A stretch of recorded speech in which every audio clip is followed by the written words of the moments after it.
नमस्कार। मैं doctor A S Pant paediatrician हूँ मध्य प्रदेश रीवा में। और विगत 30 वर्षों से चाइल्ड केयर से जुड़ा हुआ हूँ। और आज मैं बहुत ही एक कॉमन विषय पर आप लोगों से चर्चा करना चाहूँगा, और वो है बच्चों में दस्त रोग और ORS या ओरल रिहाइड्रेशन सॉल्यूशन के घोल का उपयोग करना। इसके संबंध में कुछ भ्रांतियां हैं लोगों में, उसे मैं दूर करने का प्रयास करूंगा, और किस तरीके से ये देना चाहिए, कैसे इसको पिलाना चाहिए, इसके बारे में बहुत ही संक्षेप में चर्चा करूंगा।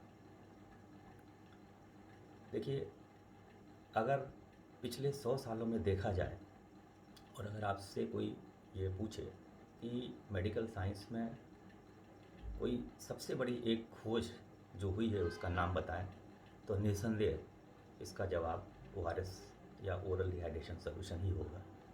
क्योंकि इसके सदुपयोग से हज़ारों बच्चों की जान, खास करके जो अंडर 5 बच्चे होते हैं या 5 साल के नीचे बच्चे होते हैं, उनकी बचाई जा सकती है।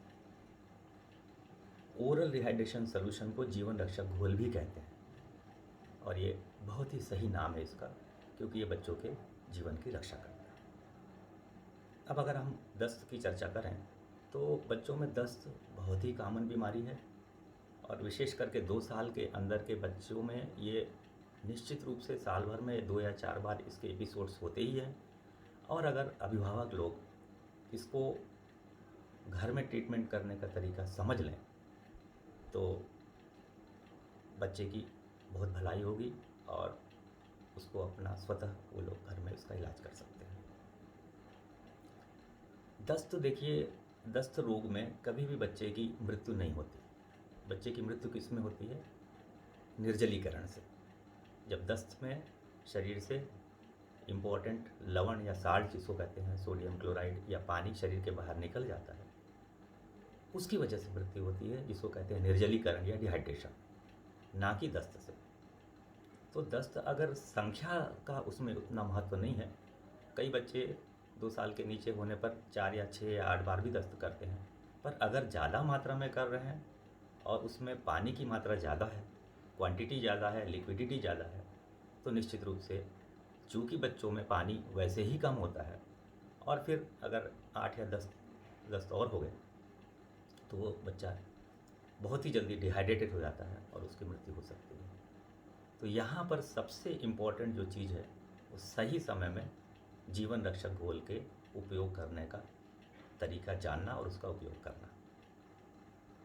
अब जैसे ही हम लोग, हमारे साथी पीडियाट्रिशियन किसी भी पेरेंट्स को कहते हैं कि दस्त हुआ, उसको ORS शुरू करिए, और दवाइयों की ज़्यादा आवश्यकता नहीं है, ऐसा हम लोग कहते हैं, उसके पहले ही अभिभावक लोग कहना शुरू कर देते हैं, साहब ORS तो पीता ही नहीं है मेरा बच्चा। तो उसके संबंध में मैं सिर्फ आपको आज ये बताना चाहूँगा कि सिर्फ केवल 4 ऐसे कारण हैं जिसकी वजह से बच्चा ORS का घोल नहीं पीता। उसमें जो सबसे महत्वपूर्ण कारण है वह यह है कि घोल को सही ढंग से न बनाना। जो मार्केट में नॉर्मली ORS के पाउच उपलब्ध हैं, उसमें लिखा रहता है कि ये पूरा का पूरा पैकेट 200 ml पानी में घोलना है। ज़्यादा करके माताएं और बहनें करती क्या हैं, थोड़ा सा पाउडर लेती हैं, थोड़ा सा पानी लेती हैं, कटोरी लेकर के पानी में घोल मिला करके उसको पिलाना शुरू कर देते हैं। सोचते हैं पिलाना तो है, चाहे जैसे पिलाएं। यहाँ पे गलती हो जाती है।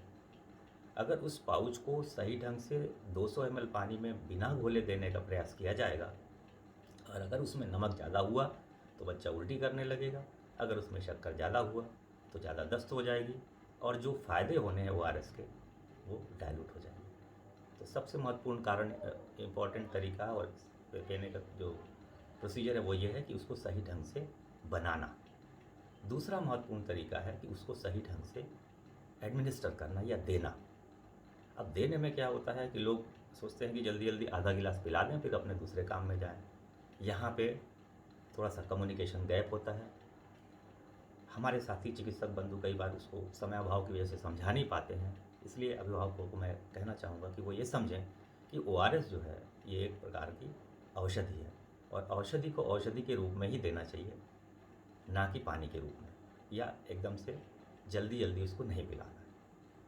कहने का मतलब ये है कि अगर आप 1 चम्मच पिलाएं और उसके बाद थोड़ा सा 1 मिनट रुकें, फिर पिलाएं, फिर 1 मिनट रुकें, इस तरीके से अगर आप उसको दें तो ORS का घोल जो है उसको समय मिल जाएगा शरीर को, बच्चे के शरीर को एब्जॉर्प्शन करने का, बच्चा उल्टी भी नहीं करेगा और पानी की कमी भी बहुत जल्दी उसकी कम हो जाएगी। अगर हम उदाहरण देना चाहें तो एक 10 किलो के बच्चे को अगर आप ORS देना चाहें तो उसका तरीका होता है 5 ml प्रति केजी से देना है उसको।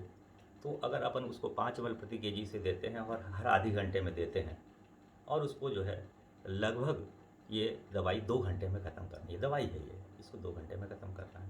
कहने का मतलब 50 ml पानी जो है वो आपको 30 मिनट में देना है और 1 चम्मच जो होता है 5 ml का होता है। तो 1 चम्मच पिला के अगर आप 1 मिनट रुकें, फिर पिलाएं, फिर रुकें, इस तरीके से ये 50 ml पानी जो है वो करीब आधे घंटे में आप बच्चे में 10 किलो के बच्चे में दे सकते हैं और 2 घंटे में पूरा गिलास यानी 1 पाउच दिया जा सकता है। तो सबसे महत्वपूर्ण तरीका था, पहले इम्पॉर्टेंट पॉइंट था कि उसको सही ढंग से बनाएं, दूसरा सही ढंग से उसको पिलाएं, तीसरा अगर आपने सही ढंग से बनाया है और सही ढंग से पिलाया है, उसके बाद भी अगर बच्चा नहीं पी रहा है तो उसके सिर्फ 2 ही कारण हो सकते हैं। या तो बच्चा बहुत ही ज़्यादा सुस्त हो चुका है, बहुत ज़्यादा डिहाइड्रेटेड हो रहा है, बेहोश हो रहा है, मुंह से पी ही नहीं पा रहा है, बहुत ज़्यादा बुखार है, लगातार उल्टियाँ हो रही हैं, ऐसा बहुत कम केसेस में होता है, मुश्किल से 10 के 5% केसेस में, तब ऐसा हो सकता है कि बच्चा ORS ना पी पाए। और एक और पॉइंट है, अगर बच्चा इन सब के बावजूद भी नहीं पी रहा है, इसका क्या मतलब हो सकता है? इसका मतलब ये है कि बच्चे को उस दिन या उस समय ORS की आवश्यकता ही नहीं है। अगर बच्चे के शरीर से पानी या नमक नहीं जा रहा है, फिर आप उसको ORS का घोल पिलाने का प्रयास करेंगे तो फिर वो उसको नहीं पी पाएगा। तो ये 4 महत्वपूर्ण पॉइंट हैं। अगर आपने इसको सही ढंग से फॉलो किया तो बच्चा निश्चित रूप से सही ढंग से उसको पिएगा और निर्जलीकृत नहीं होगा। मैं फिर से दोहराना चाहूँगा, ORS को सही ढंग से बनाना चाहिए, उसको सही तरीके से धीरे धीरे पिलाना चाहिए और अगर वो नहीं पी रहा है बच्चा तो निश्चित रूप से उसको आवश्यकता नहीं है। ये एक समझने और जानने की ज़रूरत थी। अब वो ठीक 200 ml पानी में क्यों मिलाया जाता है, उसके कुछ वैज्ञानिक तथ्य होते हैं और क्यों 200 ml में ही उसको घोलते हैं, उसके भी कई तथ्य हैं। अगर आप जानना चाहें तो संक्षेप में मैं वो भी बता सकता हूँ। जैसे इस ORS घोल के पैकेट में सोडियम होता है 75 मिली इक्विवेलेंट पर लीटर, क्लोराइड होता है 65 मिली इक्विवेलेंट पर लीटर, पोटेशियम होता है 20 और साइट्रेट होता है 10 और ग्लूकोज होता है 75।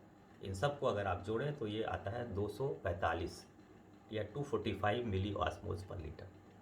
आपने इस पूरे पाउच को अगर 200 ml में घोला है तो ये 245 मिली ऑस्मोल्स वाला सॉल्यूशन बनेगा, जो कि अपने ब्लड से मेल खाता है। और कहा यह जाता है केमिस्ट्री में कि 1 मॉलिक्यूल सोडियम के एब्जॉर्प्शन के लिए 1 मॉलिक्यूल ग्लूकोज का आवश्यक होता है। तो अगर आपने इस तरीके से उसको नहीं घोला और सिर्फ उसको घोल है इसलिए